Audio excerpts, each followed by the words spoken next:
June 24, 2023 is the happiest day of my life. Pahirapan ka ba naman ni Gizelle na makuhang matapis niyang I do? Our love story was a decade in the making.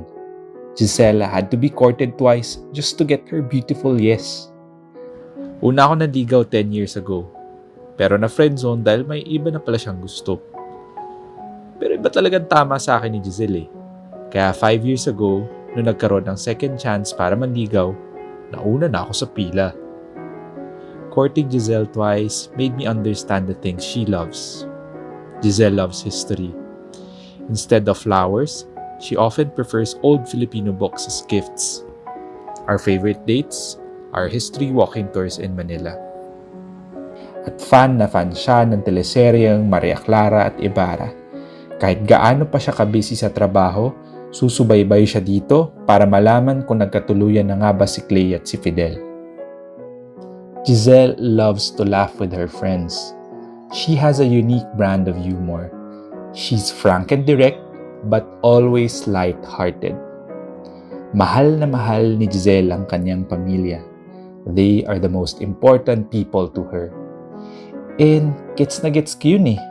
Kasi mismo ako, mahal na mahal ko rin sila. Gizelle's dad has the best dad jokes. He can make anyone laugh in an instant. Gizelle's mom, always mistaken as her sister, is just the most thoughtful person I know. Gizelle's sister Iana is super talented, crushing it sa trabaho at sa karaoke. But above all these, there are 3 things that stood out to me about Gizelle's love. Gizelle's love for those in need, Gizelle's love for the Philippines, and Gizelle's love for God. Gizelle's love for those in need. Pag tinanong ako, when did I realize I want to marry Gizelle? My answer would be on June 23, 2019, during a dinner date with Gizelle sa Crazy Katsu sa Maginhawa. It was my second chance courting Gizelle. During that dinner, Gizelle was a little uneasy. I've only seen her this anxious either when work is stressful or back in college when she needed to tell me the truth na hanggang friends lang kami. Gizelle stood up. She walked to the cashier. Sa isip ko, nako, nag-bail out na. Maybe she just wants to end the night. Then she returned with a packed meal. She told me to wait at the table. She went outside and gave the food to a street kid, chatting with him for a while. It turns out, Gizelle had noticed the hungry boy when we sat down and couldn't stand seeing him like that. Gizelle is always like this. She has infinite love for those in need. She is the kindest and most compassionate person I know. Gizelle's love for her country. One of the most difficult things that Gizelle and I did together were long days of house-to-house voter education campaign during the May 2022 election. Bilad ka na nga sa init, pagod ka pa kakalakad. It was even more challenging for Gizelle because she's afraid of the cute little dogs roaming around the areas we visited. But Gizelle is the bravest and strongest person I know. She didn't mind any of that. Akala mo kung sinong matapang. Siya pa mismo magpoprotekta sa mga kasama niya kapag may mga asong tahol ng tahol sa kanila. At one of our stops, I asked Gizelle, "Saan ba itong ginagawa natin, babe?" She simply said, "Para sa Pilipinas." Gizelle's love for God. Gizelle and I had differences in our faith. Nagsisimba lang ako pag libre, while Gizelle has a very deep and personal relationship with the Lord. Despite her busy work schedule, Gizelle always blocks off time on her work calendar to attend Mass. One time, she even took a work leave just to attend a prayer recollection. Her childhood friends even revealed that Gizelle preferred to spend her recess praying with the sisters at Saint's Co rather than playing. Yun ang 3 bagay na mahal ni Gizelle. Gizelle's love for those in need, Gizelle's love for her country, and Gizelle's love for God. And what Gizelle loves, I started to love as well. And eventually, nasama ako dun sa listahan ng mga minamahal ni Gizelle. And noong June 24, 2023 po, ay nag-confess po kami ng pagmamahala namin sa isa't isa sa harap ng mga kaibigan, pamilya at sa harap ng Diyos. But, unfortunately, our love will be tested. Last October 23, 2023, almost 4 months of being married, and a day after arriving from our honeymoon, pumalik kami sa trabaho. By 6 p.m., tumawag sa akin si Gizelle. Sabi niya, "Babe, sobrang sakit ng ulo ko."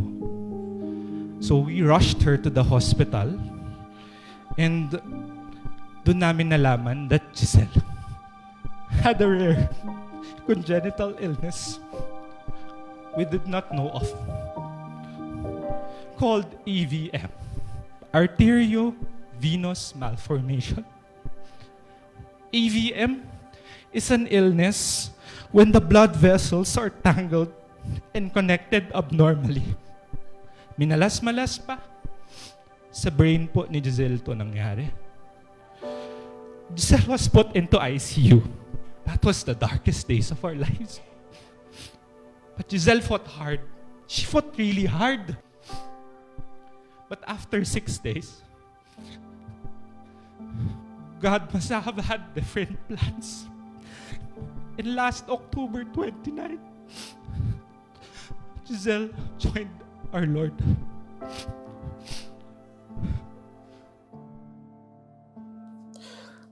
Gizelle is the personification of love for me. And cliche as it may seem, true love never dies, and Gizelle continues to live on. Gizelle's love for those in need continues. Last year, Gizelle began supporting the education of Yoli, a 10-year-old girl whose single mother earns very little as a self-employed worker. This scholarship continues under Gizelle's name and expanded to include more kids, such as Jopay, a kid of a tenant farmer in Cebu, and John Michael, ang artistahing scholar ni Gizelle from North Cotabato. Gizelle's love for her country endures.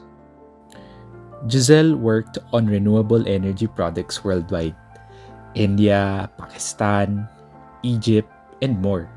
Pati ba ang pagmamahal ni Gizelle sa bansa? Kahit dagdag na trabaho, she asked for a project here in the Philippines, and she got it and won the government bid. Gizelle's final project at work is an offshore wind in Bataan that will provide clean energy to more Filipinos. Gizelle's love for God lives on, and it lives on with me. Last week po, I visited this chapel and the gospel really spoke to me. Here's the paraphrased version of that line from the gospel. John chapter 12 verses 24 to 25. Truly I tell you, when a wheat falls to the ground, it does not die, but it produces many seeds. Gizelle had planted a seed in me. And I stand before everyone here today as a testament of that. I will continue to nourish this seed, babe, and until it becomes a full wheat that is able to nourish and heal others like how you sustain me, Gizelle. Gizelle is the love of my life.